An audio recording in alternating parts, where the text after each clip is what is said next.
All right. Hello, everybody. Welcome to Live First Conversations, episode 7 with Megan McCaleb. Megan, how are you? I'm doing great, thanks. Thanks for having Good. me. Great. Of course. Yeah. Thanks for being here. For those of you that are chiming in or watching some of these shorts that will be created after, just a little recap of what Life First Wealth Management is. First of all, my name is Miguel Delgado. I'm a wealth advisor. I'm a certified financial planner, head of our financial planning department, yada, yada, yada. Um, I do spend a lot of my time talking about wealth and success and planning and all that stuff, but this is not what this conversation is about.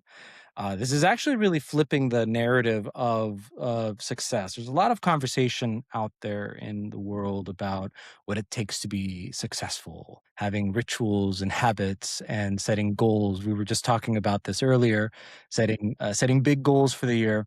Um, no, these conversations really flip the narrative in terms of it's less about what we're building and how we're being successful, and more about who we are becoming in the process of building something.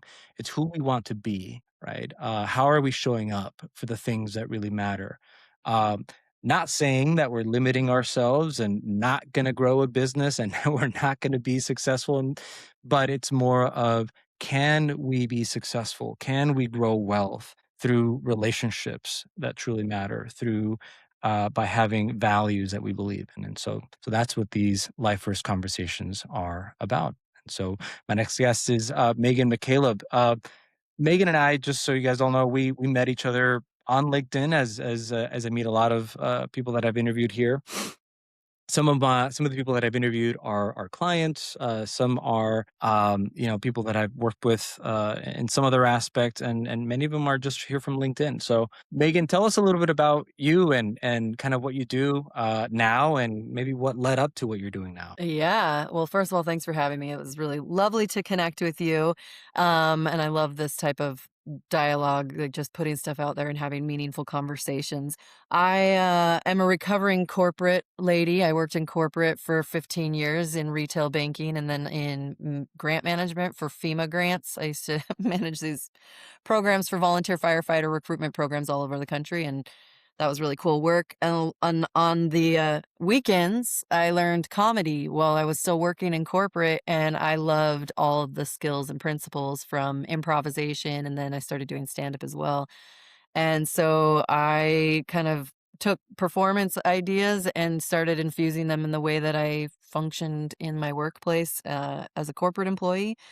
And then years later, that's kind of just been what I've built everything on is the powerful tools we learn from performing and why comedy works is because there's this really cool set of framework and principles and things that help bring the humanity into light in a more approachable way. And yeah, so that's what I built my business on was kind of taking the things I didn't love about corporate, the stuff I loved in performance world and merging them together. And then it's really expanded over the years to involve storytelling and helping people feel empowered by the hard things that they have gone through and use those as a way to not only heal themselves, but to help each other. And so, yeah, I spend a lot of time being goofy and silly and also like a heartfelt element of remembering our humanity and how we Yeah. can love ourselves and others and be ultimately more successful.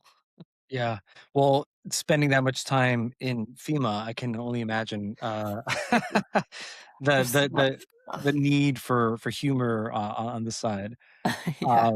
So it started off as kind of you doing something on the weekends, Uh-huh. and now you've built a business. What do you mean when you say, you've built a business around? Tell me more about that. What does that Yeah. mean? I mean, I literally was like, I thought, oh, I felt lucky that I found comedy as like an outlet for myself, some way to kind of get my wiggles out and feel more myself on the weekends. Because during the week at corporate jobs, I had to just like go to work and do a job and be a certain way. And I'm a pretty emotional, like I laugh a lot, but I also cry a lot. I'm like a very large emoter. And I remember there being a moment where I felt like I was judged as less capable as an employee if I acted human. And so I just for fun, when I Mm. started learning these improv rules, I would play a couple of games, like, at a staff meeting with my employees before we started the week or whatever, and I didn't even say, like, "Hey, we're doing improv." I would just be like, "Let's this is a little activity we're gonna do to warm up," and I would see the way people would shift their energy.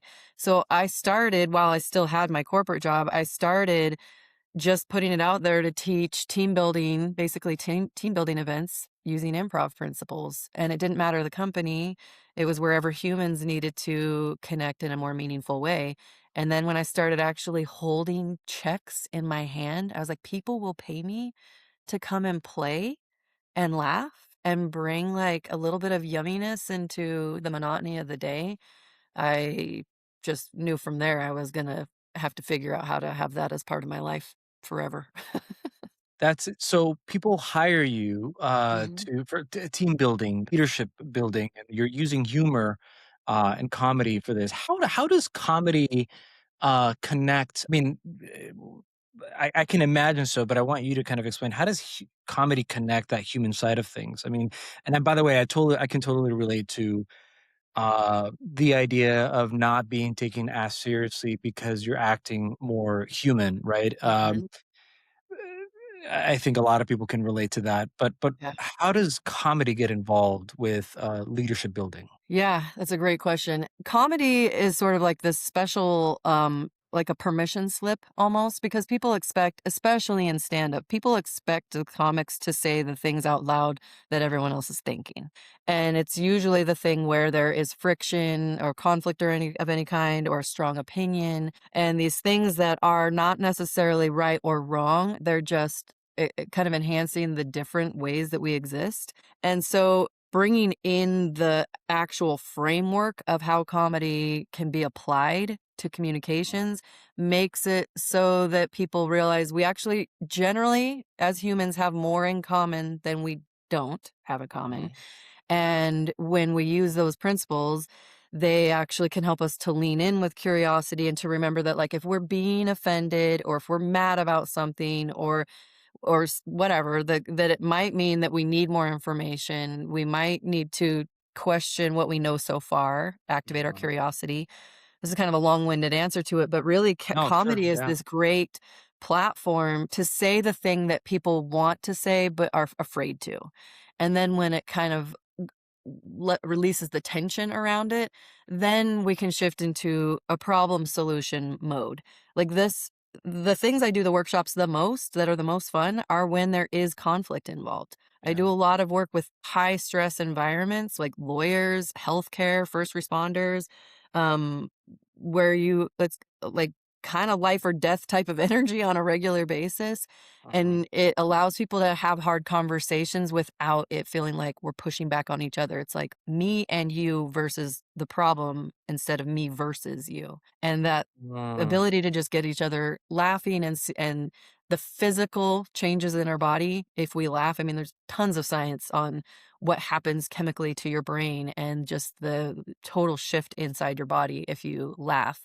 And then when people are laughing, they're more willing to listen. That's really interesting because normally, I don't know if it's just me, but when people think about comedy, in the context of dealing with, a problem, it's usually kind of thought of as you're kind of avoiding the problem, like, you're just being funny. Like, we all have that Yeah. cousin or person in our family that doesn't confront people with issues, and instead they just make jokes about it, Ooh, right? that's a great point. Okay, so there's a little bit of a differentiator because, like, sarcasm is a great example of a not productive way to use humor.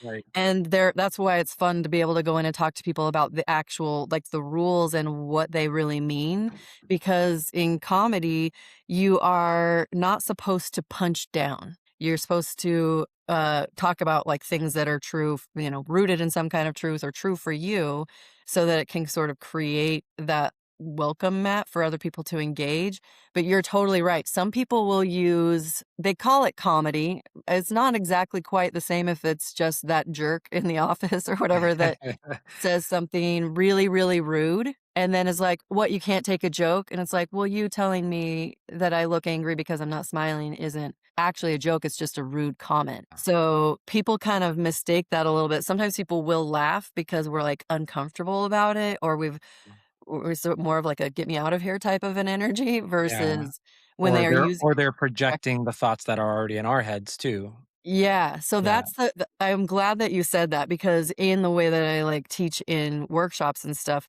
we call out those differences, and it can be both. It's not productive, like, that's where you get to make the choice of if you're gonna use humor in a way to connect and understand more, there's a certain way to use the rules. If you're doing it the other way where you're actually just trying to cause conflict and show superiority and, kinda poo-poo on other people, you're causing a greater barrier. So, again, that's, like, where people are not, like, necessarily thinking about it, but there is actually that framework of if you're really trying to do it in a productive way Mhm. or more Yeah. effective way, I guess. And it seems so yeah, and it clearly sounds like, a lot of us, me included, without knowing what those comedy I mean, I never even heard of that, that there's rules Yeah. of comedy. Because again, when I think of comedy, I think of, that person's just trying to get a laugh no matter what, right? Even Yeah. if I'm going to a comedy show, like, Mhm. these are professionals, and they may, I don't know, they may make fun of somebody in the audience, but Yeah. it's for the benefit of getting a laugh. But what you're talking about is no, there's actually that could be one way of comedy, but there's certain rules that we have to follow of engagement, especially within the context of having dialogue and conversations with each other to kind of open up the space where people feel comfortable enough Yeah. to have those difficult conversations through Right. comedy and those boundaries. Yeah, Yeah, exactly. Yep. inter- interesting. Mhm. So that's kind of your background professionally. How has the pursuit of this impacted your life personally, if at all? Mm. Oh, it does every day. That especially I mean, there's a little bit of differences between, like, improv and stand-up, so I kinda toggle back and forth, and I'm sure I will for our conversation, but in just simply learning some of the basic thing of improv is yes, and those 2 words help me I literally think of them or especially if I'm mad or frustrated, I say them out loud to myself to get through the moment, and I have used this every day of my life ever since I first learned them almost 20 years ago. Because yes, very simply put, is accepting and acknowledging what is, whether we like or agree with the thing. It's simply an acknowledgement tool and is an action word of what to do next. If I even have to take ownership over it too, like that's a nice thing too, is sometimes I can just simply acknowledge that something is there and not let it derail my whole day, not let it affect like really any kind of reaction. So that is what just it lives in my mind and my soul every single day, and so it really helps me to see, like, what actually matters and what are things that just don't matter, and so many people who don't look for, like, challenging themselves to grow and to ask themselves hard questions about, like, their own belief systems, for example. I mean, that goes kind of extreme, but that's how it's affected my life. I've changed my religious views over time. I've changed my political views over time. I've done a lot of things in how I've decided I want to parent because it is like this radical acceptance that I get to look at the world through. And it helps me to be very critically thinking of like what I know so far and and what things really matter the most to pay attention to in every little nook and cranny of life. It seems to be a really useful skill to be able to experience things as they happen, not be attached to them, know that they exist, but not follow that train thought Yes. pattern. Yeah. Um, what challenges or obstacles in your life has that helped you with? The biggest one was well, there's a lot of big ones actually. They're pretty big. I actually ended up ending a marriage using "yes, and" in as positive and productive way as I felt like I would have ever been capable of. I didn't want it to end as a yucky, terrible thing. I had 4 kids to raise with that co-parent. And the thing, so this is like one great example, and I wish everyone understood it this way, because even though we had disagreements on things and there was stuff that was irreparable for us to stay in that partnership, it reminded me that no matter how angry or hurt I got, I did not have to do anything mean or negative towards him. It's almost like really trying to activate a high road and stay productive. Like, I feel like I repeat that a lot, but it really is like so many people do get stuck, and then they get in this victim mode and all these things happen to me, or the state of the world will make people incapacitated to do anything throughout their day. They're just so consumed with everything that's going on in the news or whatever, right? And quite literally is the constant reminder for me to just gather the information, take in the data, and then be empowered with like, what people or resources do I need to get help from if I can't do it myself? And it just really helps the difficult things feel less like I take less personal offense too to it. Like, I don't have to feel like I'm a failure. It's like I just am exploring, and then when something has reached a conclusion, I know I genuinely have tried everything possible to understand the things so I could Mm, make a new choice. mm. How does that sentence end? The "yes, and" so in the context that you Well, gave us about your marriage ending, yes, and so, yes, the marriage is ending, and how does that end? yeah, so for that, it was literally, yes, the marriage needs to end now, and we're gonna have a new normal of co-parenting from 2 different households, and the kids are at the forefront of that. My new focus Mm, became, these kids need to be taken care of. I need to be the best version of me possible to hold up my end of the bargain, and wish as much goodness on the situation as possible. That's the difference, because the opposite of yes and is yeah but. And that is the mm, arch nemesis. That's where dreams go to die. So when we have our yeah but energy, which a lot of people do instinctively, in fact, sarcasm, like we talked about earlier, that's in yeah but energy. That is us trying to pull out worst case scenario, make things very woe is me, make things very victim oriented, blaming other people. It just, I don't know, it's like the craziest thing. I do an activity every time I do like workshops where the audience and stuff, they literally will test out a little conversation specifically using yes and dialogue versus yeah but. And you can sense it every single time because we go on the mm. defense. Yeah, but I need my opinion to be heard. I need to be right. It's like a whole different shift. And so probably adding that additional context is helpful to knowing that the yes is like, yeah, the yes and, as you were saying, that where the next sentence is, it still just keeps it in like, okay, there is a what's next. We're not stuck. And what happens with the hurt and the pain? Mm. It's does it go away? Does it just vanish? Oh, I wish. It helps me to really honor it.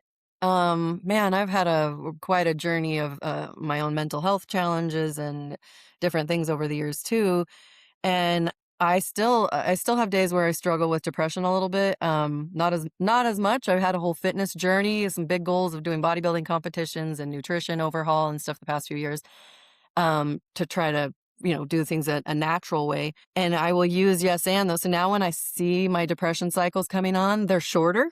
Like instead of being out of commission sometimes for weeks or months at a time, it was pretty bad for a long season in my life. Now I really I almost feel like I can look at my emotion, like I can talk to it. I'll be like, yes, okay, depression's wanting to voice an opinion here. Like, I hear you. What do you need me to hear? It's like talking to Mm, another child almost. yeah. Because when it's coming up, it needs to tell me something, and it took a long time, and I'm grateful for the ability now to, like, really recognize that it allows me to just let the feelings be what they need to be, so I can move forward doing something with them instead of being angry about it. Yeah. Even when I am angry, if I'm mad, I'm like, "Yes, okay, talk to me, anger. What do you need me to know? How can I Mm, help?" mm. And I can see how, I mean, you've probably through constant practice of this, you developed kind of the other side of the skill, because I can also see how this can go a different way. Like, for example, you get in a major argument with a spouse, and you say yes, and she's really wrong. Like, Mhm. you That's know, yeah. That's what flipping it though to the yeah, but it's kind of sometimes like the people yeah, yeah. but it's also like, yeah, and I have more to say. Yeah. Right? But what you're saying is it's that and is should be taking us to yes, and what are it's taking ownership, right? What am I Yeah. gonna do about it? Like what am I what's next for me? How do I want to show up? How do I want things to turn out? Right? What's the and you're almost kind of looking for those answers. And I'm sure there's other but that actually kind of happened to me once. I've been doing this. I've been trying to get back into fitness. Yeah, I'm not gonna do bodybuilding like you did, um, but I've been trying to get back into fitness. Last year, I was so busy that I spent I think the longest period of time without working out. It was like maybe almost 6 months. It was a long time, Mhm. and I was trying to redevelop that habit, and I kept making excuses. And so I've been on a really good track. In fact, I'm wearing my my outfit from this morning. And but now in the beginning, what I started noticing happening, alarm goes off, and that voice in the head is like, "Ah, I just want to go back to sleep. You know, it Mhm. feels so comfortable to go back, and it's it's cold out, and it's so comfortable in bed." But my thoughts was saying, in a way, it was basically saying, "Yes, and we're gonna work out tired. Yeah. I'm gonna be Exactly. tired working out, but this is gonna happen." Yeah, You know, totally. That's like a battle within yourself, and that's quite literally the way that it goes. Like we can choose to yes and throughout the whole day for every little thing. And I want to point out though too, when you're talking about like an argument, whether it's with a spouse or whoever, sure, right? The nice thing that anybody who's listening to this can try is the and doesn't always have to have an immediate response. It can be a invitation for a pause too. So if we know that someone is either wrong, like there might actually be something where they're wrong, or maybe it's dangerous, maybe it's harmful to themselves, maybe they just haven't opened their eyes yet to something we know, and yet they won't be willing to even hear another perspective if they are met with yeah but, right? If they're being told they're wrong. So in any argument I've ever been in, and this happens sometimes even, with my kids and stuff, if they're wanting to have they don't want to have their way or whatever, and it's a lot to juggle. So the yes can just be a place to say, I hear you, and then like leave it at that. So for you to feel like you're still in a little bit of control of how you want to be in a dialogue with someone, if you know it's not going to be productive and it's just going to be argumentative, whether it's with ourselves or other people, that is just like a very literal way to acknowledge it and just say, yes, wow, that is a strong opinion. I hmm hear you. Thank you for sharing. hmm And I'm going to need a minute because if you care or if you would like to, I would love to have more conversation around this when we're ready to both be able to come to the table on it. So it changes it so drastically in so many ways. Yeah, yeah. No, that was really helpful for me to kind of hear that context, that dialogue. And I can see how that could totally help, not just within personal relationships, but even at work. Like, Oh, yeah. you can have you may have an employee as a business owner, you may have an employee that comes and says like, "Hey, well, I was expecting a promotion. I didn't get it." Handling those kinds of conflicts. Yes, Mhm. and Yeah. right. Um, how else has this helped? You work a lot with you said so is it mainly with business owners or teams within a company? I would depends on which program I'm doing. I do a lot of just when I'm doing like team building events or communication type seminars and things like Mhm, that, leadership retreats and whatnot. It's a lot with corporate all over the place, engineers, lawyers, healthcare. I mean, I've done all sorts of things over the years with teams. And then when it's just leaders, I actually do some coaching type programs that are multi-layered. It's like you get to know them so that we see like what stories have formed these people. What is it about them that has even gotten them to where they are in life? And so it's not only like it's kind of like life coaching meets public speaking training meets communication jujitsu. Like it's all these different things all together. And those times sometimes it'll just be like the owner of a company will just hire me one off and then we kind of just work through stuff one on one and um So, yeah, it's a little bit of a different thing depending on where people's pain points are and what types of change they wanna see in their organization, and it does start from the top.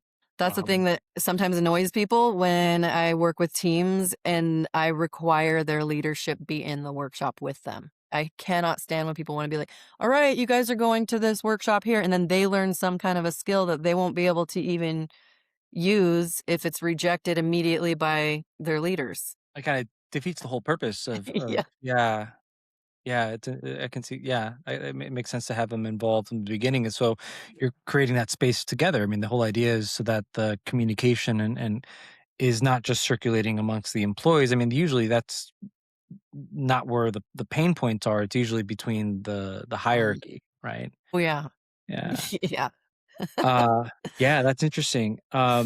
How have you been I mean, so the way and we've had a conversation before, and that's why I was really interested in having you come and share your story. I know you've gone through a lot in your life.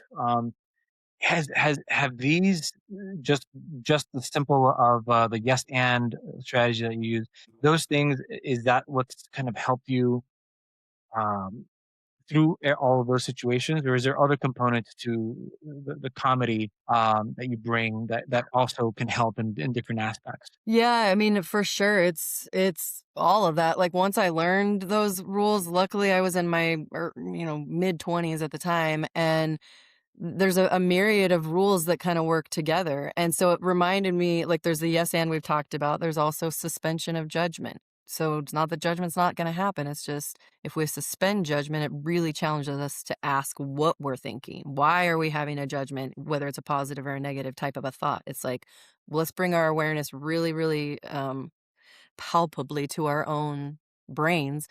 There's full participation. Like, we have to actually be part of what's going on. You can't just Mm, sit and critique everything. You have to put some skin in the game. mm, Another rule that I love is make each other look good. And I remember learning that with improv specifically is it's a team dynamic. When you're doing an improv show, it's usually a troupe. So there's usually 2 or more players on the stage at any given time, and you're using all of these rules to be collaborative, and making each other look good is one of those rules where we watch each other, we see what like mannerisms they're doing, what kind of expressions do they have, what's their tone of voice, what are they saying, and we treat that like it's the most brilliant idea ever that we've ever seen on stage, and we make that person look like a rock star by building on whatever they just said, yes anding it, right? Accepting and acknowledging it. And then when the laugh eventually comes, we all win together. So when I started learning these rules, it made it very easy for me to go, oh, wait a second. We actually get to do both in life. We get to have the trials, and there's going to be a lot of heavy feelings and sadness and heartbreak and all the things that we're going to experience as humans. And we also get to be happy still. mm. And that was like a huge click to a new way of existing for me, was that I didn't wanna lose out on joy while other things were still a struggle. Well, And I imagine you that in a way was almost kind of a survival skill that you had to Mhm. learn on. Did you learn this on your own, or did you have did you pick this up from somewhere? I just saw how applicable it was by living it. I mean, Yeah. I just because when you think about art, Mhm. performance art, comedy shows, music, movies, any type of art is usually an exaggeration of human experience. There's always some kind of drama or whimsy or whatever the flavor is, right? So that it's elevating a human experience for us to experience. And so it was literally within a matter of a couple of weeks of just doing performance that I was like, oh my gosh, I am becoming a different person. I Mm, just saw the world differently. I started seeing every interaction as I'm in this little scene work with someone, even if it's a stranger or the clerk at the grocery store or whatever. I might never see this human being ever again. And so if I have mm, 90 seconds with them, I want to pour into them, and I want to be part of the good that mhm. we need more of in the world. So nobody really told me that specifically. I started going Making to a those lot more. connections. Yeah. I Yeah. loved it so much. I've put myself in improv trainings by a whole bunch of other people over the years too, so I can keep learning the way they see it Mm. and, kinda piecing that together, and there's definitely other especially improvisers, stand-up comics, not as much in, like, the teaching mode, but there's a lot of improvisers who, obsess over how important this is for meaningful human experience. You were talking about the, make each other look good, Mhm. rule. I feel like I gotta see this in action to really understand it, but when has life tested this principle for you the hardest? And is Oh. there ever a time where, during those moments, I mean, where was ego involved? Where was your own survival involved? Like, where was all of that? Oh, man. Okay, there's a few that stand out. One that was really big for me, well, and I just feel like it helps me to see which battles are worth fighting and which things are people that are in a scenario that they need a nurturing moment. I see this a lot with dudes I've been trying to date. That's probably a whole other conversation in itself. Sure. But what I see really quickly is when something is in turmoil, it is because of some other underlying issue, usually. And so turning point for me using the make each other look good, where it just kind of really brought me to my knees, was with one of my kiddos. He's 11 now. He was 7 or 8 at the time. And he was really, really, really ragey, like, kinda out of nowhere, very like, he would be in such anger, he red-faced, tears, he would punch furniture and stuff. He never really broke anything because he was, like, careful, but he would, like, carefully tip over furniture, but he was mad and he would stomp around and just boiling over, and so I was reading some Sounds like other. my son. Oh, okay, yeah. I was reading some other parenting books at the time too, because I was like, "What is going on?" Like, it kinda came out of nowhere, Mm, and had, I didn't wanna mess up. I was like, "Okay, well, clearly something happening. I've already seen, like, when someone's, portraying an angry person on stage, how would I react?" And so I met him in the moment. I remember probably, yeah, I'm gonna definitely cry. I, I mistakenly one time was like, I kinda snapped and I was like, "Why are you so mad?" I mean, I wasn't, like, angry at him, but I was, like, raising my voice and I was like, "Why are you so mad? Like, what is happening?" mm. And then he stormed into his room and he wanted to just be alone. And then he came out of the room and I changed the way I said it. And I was like, "I can tell you're having big feelings. Talk to me about it." Because he was like, "I'm not mad. I'm sad." And then he was explaining to me that there was some other things going on and there's definitely some challenges when you're co-parenting in different types of dynamics and Sure. that's hard on children. And he said, I blow up here because I can, and I need to get this out, because if Wow. I'm How old was mad. he? At the time, he was, I think either 6 or 7. Yeah, and he was, Wow. because if he were to get mad or act out, then I later found out that he would have to stand against a wall with his nose against the wall for a half hour as Mm, one of the different things. I don't know a whole lot. Unfortunately, it's very scary sometimes to not know exactly and not be able to be in control of, what's happening for my kids some of their life. sure. But then I realized, "Oh, I am the safe place," and he knew that he could erupt. And so then when I was like, "Okay, well, help me understand, how can I best help you when that's happening? Do you want me to give you lots of space? Do you need a hug? Do you want to go for a walk with me? Do you want to go for a walk by yourself?" We started talking through, like, what do you think could help you in that situation? And Mm, so then was able to be validated. So the make each other look good was like, I'm not going to try to control this dude. I'm going to mm, see him where he's at his, and support him through his moment. Whether we're winning, I mean, because it's on the opposite side. Some people have such a hard time cheering for others or celebrating them for their art form, even though it's different than theirs or whatever, whatever, right? We have a hard time as human beings. So the making each other look good reminds me that it's not even about me. Yet my life is filled with so much more joy and delight when I can pour into someone else and help them feel like the best, they're supported and like the best version of themselves.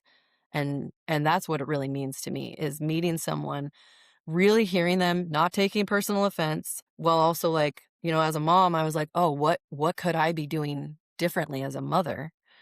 And I'm really grateful to have had those skills to treat it as like, yeah, this is in his performance of his life right now. Mhm. He's going through a challenge and a turmoil. And we know that like if someone's yelling and you start yelling back, that is not a recipe for resolve. Everyone Especially with starts, children, yeah. yeah, yeah. Yeah. And so there's just been lots of different circumstances like that, and then anytime I see something where it's gonna be conflict, I know that's my invitation to shift gears and go, "Something is missing for this person, and I'm gonna do my best to pour into them," because when someone feels seen and heard and cared for, they are more likely, if they're even capable, to catch their breath and go, "Oh," their guard will go down. Yeah. Yeah, that requires so much awareness, Wow. right? I was interviewed by this little boy named, Leo. He's, I did a I he has a little podcast, and, just a couple weeks ago, I know his dad, and one of the questions he asked was, if what's one thing that, what was the question? Of something along the lines of, what's one thing that can help change the world and make it better, or something like that. Mhm. And in a long-winded way, I basically kind of just said, if all of us could just practice a little bit more awareness, Ugh.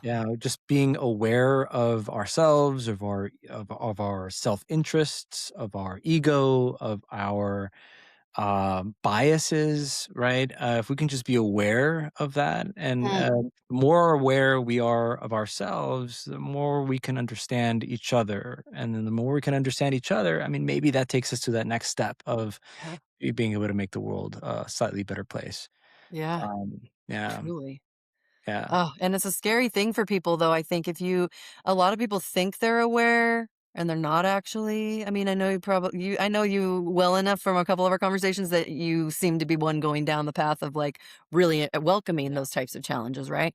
yeah. And when you do choose that, it can be hard because it can be embarrassing to realize that maybe we do need to change the way that we are behaving, or we might need to issue an apology somewhere along the line. There's a Uh-huh. lot of little things in that awareness that we might have to clear some clutter, which can be difficult because it's embarrassing or hard or Mhm, mhm. the unknown. I don't know. Yeah, I mean, not to get so out of track, but I mean, it could go as deep as just like embodied awareness, right? Like, I'm angry for whatever situation is, and just being aware of the fact that my jaw is tightened, that Mm, I'm feeling something, and like the root cause of this maybe isn't actually anger, maybe it's actually fear. Maybe I'm actually just yeah. afraid, right? Oof. But you don't get there. I mean, there's a lot of paths to kind of come to that awareness. Mhm. For me, one of the easiest ways has been, just being really aware with what I'm sensing in my body, right? Yeah. And that kind of gives me an indication of like, okay, is this rooted in fear? Is this rooted in something else, or what's really the issue here? Oh, Um, okay. I yeah, wanna say something slightly, or sure. to piggyback off of that. So when you decided you wanted to learn more and be better as an individual, did you make that decision because you just finally kinda got to a tipping point and you started making some new choices or exploring? Or did somebody tell you, "You need to change," and No, force it on you? it was me. Yeah. Yeah. In fact, I could Okay. go back until teenage years, but yeah. Yeah, okay, so that's actually part of, like, the whole scope of, like, the make each other look good vibe, in my opinion, Mhm. is it reminds me that I'm not ever gonna force someone to change. So Mm. when I just put love and acknowledgement on whatever the situation is, then I feel like at least in my small way, I can contribute to other people to have a little moment of goodness brought in so where maybe they might want to challenge themselves. Like, not Mhm. everyone's as lucky to even have thought about it at a younger age like you have. And when people are if we really want people to make a change in their life, you can't force it upon them. And so that's like just a reminder of like the more we can build each other up and then set an example or share the things that have worked for us and be really excited about those things how they work in our own life, Mhm. then it becomes a little bit more of an open-ended invitation for other people. Like, that's what so much of like content online. If people are really curious and they explore, yeah, we want people to feel like resolved and empowered in themselves and Yeah. supported so that they can be more productive in making a better decision for themselves going forward. Does it even make sense? Like, It I kind of does. feel I mean, it does. well, And so I think I say we, me listening in and anybody else who might be listening, we have a kind of a better understanding of what it is that you're doing, right? mhm, You're helping people, humanity in a unique way that you've kind of on your own, through your own experiences, been able to see how these rules around comedy can actually play in life, right? yeah. And what are you actually building though? Like what is all this for at the end of the day? Like, you have kids, you have a family, Mhm. you know, you're building a business, you're building a brand. What's all of this for? My little tagline that came to my mind about 10 years ago was that ultimately my mission in life is to create happier, healthier human connections through humor. Mm, So no matter whether I'm teaching a workshop or helping someone get ready for a keynote, it's all those types of things are all rooted in how we show up for ourselves and appreciate our own stories and then use those to serve the world around us. So everything that I do is based on having a little bit of humor to connect us and to have the humanity brought back into every aspect of our lives, essentially.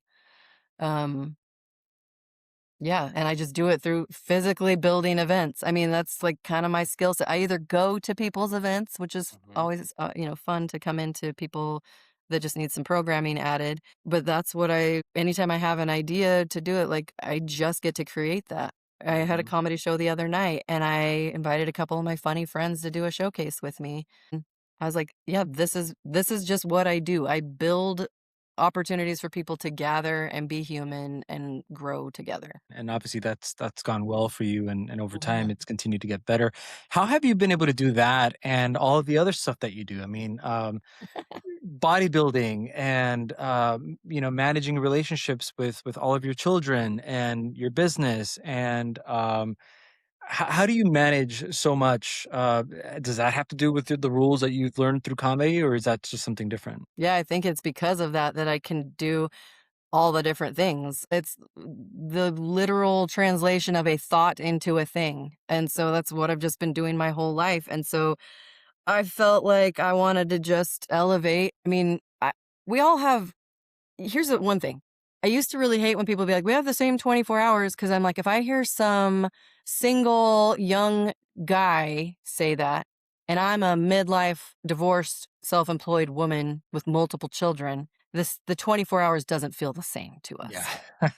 However, However, that negativity, I didn't wanna stay, like, in that, like, angry mode. I realized, though, that if I wanted to keep evolving, needed to take my same 24 hours that I already have and do, like, a pretty hardcore inventory on it. Because we can always find time for the right things and then let the stuff that doesn't matter as much kind of fall by the wayside. And for me, I felt less capable of doing all like, bringing all my ideas to light, like writing a book and doing I mean, I've done a lot of crazy things over the years when I just, like, decided to do it, and somehow managed to do a lot even while I went through about a decade of pretty bad depression, but then Mm. being medicated in a season and not really feeling like I could tap into my creativity, definitely not feeling like I was as present with my kids. I just thought I can't not. I cannot not do the things that are gonna be, like, empowering for me and take the same amount of time as if I would have been binging something on whatever. I'm not really like a Netflix binging type of a person, but, I certainly have ways I waste time, and so putting You a mean to say challenge you're not perfect? I'm not perfect. I did 75 hard a few years ago just 'cause I saw a lot of people doing it, and I was Sure. like, what would have to be different? What would I have to change to be the type of person who could do that accomplishment? Mm. And then it was pretty stark to see the things that I was wasting some time on that I could do a little bit better and get my kids involved. Like, that was a big shift for me to have them be included, like, show them how to make a healthy recipe and show them, like, do how to do a workout, bring them to the gym with me from time to time, or go on my walks with me, and it's just a shift. We all get to just be creative with what our priorities are, and I feel like I do better when I'm healthier and when I take Yeah. time for myself. And ladies out there need to stop feeling guilty about it because Yeah. it's I don't Absolutely. I know. mean, I take love the it. bustle. It's hard. I mean, especially for moms. I mean, my wife. I think this is the first time since being a mother where she's taking. I would argue not enough time, but more time for Yeah. herself than she has in the past. Mhm. Um, and I remember for a while it was even kind of like I couldn't even tell her that because there was so much guilt that comes with taking Mhm. time for yourself. And so Mhm. I don't fully understand it because I'm not, but I can empathize with Mhm. that. So you're a comedian, you're a strategist, you've been a keynote speaker, you work with businesses and helping them with communication. If tomorrow the stages or that platform went quiet and there was no microphone, who would Megan McCaleb be? Oh, you What know part of that you would remain the same? the relentless optimist. The person that still loves to connect, because this did happen. March 13th, 2020, I remember vividly, that's when Oh, everything started right. closing down. Yeah. My calendar went blank, and it was horrifying. And I was panicked for a bit, and then I just was like, "You know what? None of this really matters," like, a lot again, I think it still goes back to, like, I'm just so grateful that I learned to just use the present being present in this moment with that, which is another improv rule too. It's just like, how do we have fun with it? And I I still was me, just had to figure out how to create a different way to help people. Mhm. Um, but yeah, actually more and more I feel like if I were to show present day Megan to, like, teenage Megan and be like, "Hey, this is our life," then she'd be Yeah. like, "Oh, yeah, that looks right." Yeah. And oh crap, you had to it was a whole bunch of challenges to get there, but a lot of the challenges actually for Yeah. me felt like detours of who I truly was. They're the growth experiences, learning experiences, yeah. Yeah. So I don't know, that's an interesting question because I just feel like I never really lost sight of who I am as someone who just loves human beings, understands there's complexities, values my own inner turmoil as I don't Yeah. know, it's probably a weird thing, but Yeah. I didn't really lose sleep over it. I just thought, "Wow, this is an interesting way to wipe a slate clean," and then go, "Okay, what do I get to build next?" Yeah. I asked that because, I don't know if it's just I wanna believe that I attract these types of people to my business, but I do work with a lot of folks who they're very heart-centered, they're very, purpose-driven, they're very, whether it's their values in faith or in family, but they have this concept or idea of what really actually matters. Mhm. But then there's like I always notice that there's this big disconnect, especially with entrepreneurs. And it was about a year ago. I was having a conversation with a client that was uh, building a very successful business. So financially, on paper, everything was great. But he was stressed out about. There were some things happening that it could either go extremely better, or things can shift and everything can plummet. And he was very concerned about, the second part of that. Like, if everything just came crashing down, like, what would happen? And this was months into our working together, but one of the first things he told me about when we first started working together, because I always ask people, "What are your values? What do you believe in?" Mm. And, for him, the number one in order was faith, Mm. family, Mhm. and I can't remember the third one, but it was those 2. No Yeah. matter what, as long as I have my faith, as long as I have my family, I am complete, was basically Mhm. the way he talked about it. So here we are months forward and he's stressing out, "Oh, what if this happens?" And there's so much chaos happening in our minds, and I wanna believe it's also because we're kind of built to think that way, right? We have this idea of what success means. And then if it all falls apart, that means worst case scenario, and we talked through this, is worst case scenario, you close down the business. Worst case scenario, you have to let go of a bunch of people. Worst case scenario, you might have to sell your house. Worst Mhm. case scenario, you might live somewhere else, but you're gonna get back on your feet. You're gonna have your family and you're gonna have your faith. Oh, yeah. And so at the end of the day, it's like what really actually matters, right? Yeah. And I think that's why it's so important and it's probably why you've been able to continue to do this. My guess is you've despite all the obstacles along the way, both externally and internally, Mhm. right? You haven't lost sight of what's actually important here. In 2020, Yeah. business goes down, calendar is empty. Well, what actually matters, right?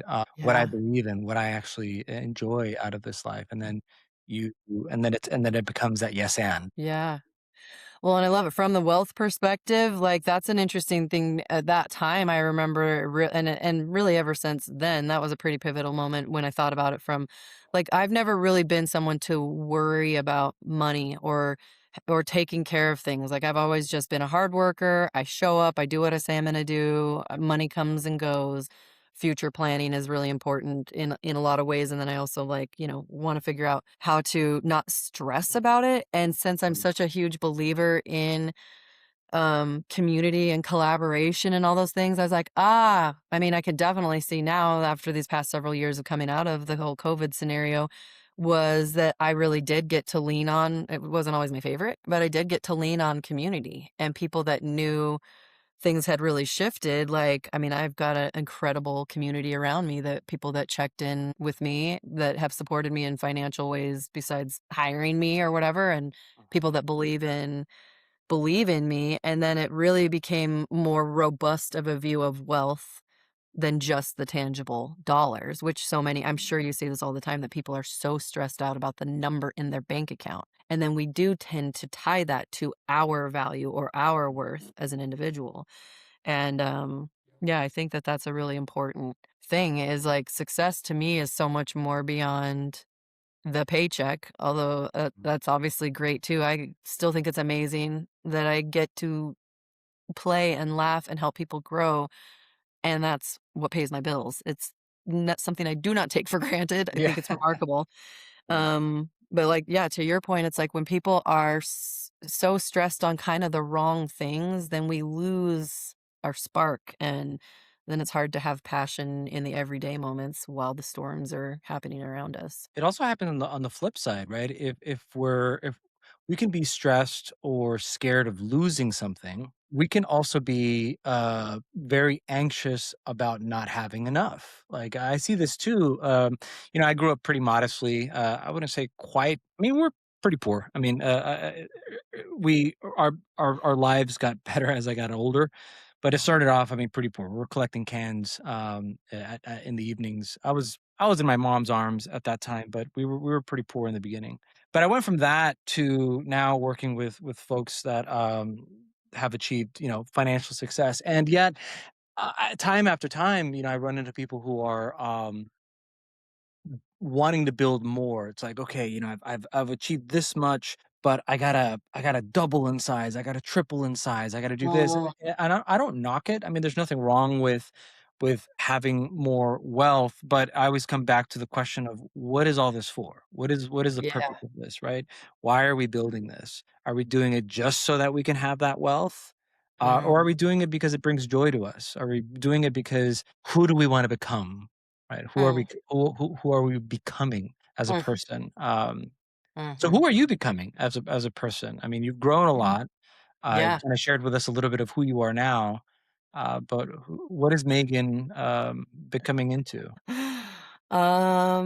Just like, it's so funny to say like really positive words. I really like who I'm becoming. Who I feel like I'm at where I like to be. There's Uh-huh. definitely growth in some ways. Sure. And then, yeah, what I learned is, especially in these past couple years where I put some very specific goals, like bodybuilding is one extreme goal that you can actually measure, Yeah. and you have to watch what you eat and how you sleep and all Yeah. these different things, right? Yeah. And someone asked me, what happens if you do all that and you check all those boxes off and you go to those competitions or whatever and nothing changes? And I thought it was a very interesting question because I was like, for me, it was that all I needed to be as a person who does, I wanted kind of guess to validate to myself, I'm a person who does what I say I'm going to do.